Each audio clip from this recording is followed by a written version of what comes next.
just classify them as part of the DNC.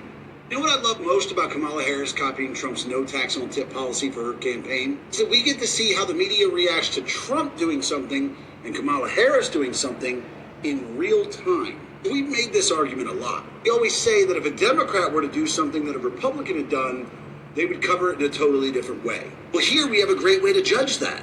Trump came out with this policy a couple months ago, and now Kamala just came out with the same thing, off the top of her head. We have a great opportunity to compare the two. First, let's take a look at how they covered the no tax on tips policy with Trump.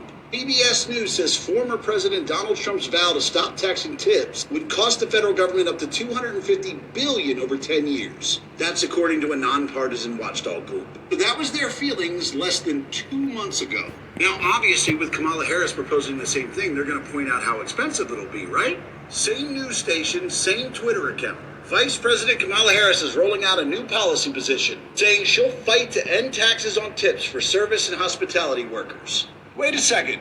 Here's that nonpartisan watchdog group talking about how it'll cost $250 billion over 10 years. No, it's just all positive here. Let me get this straight.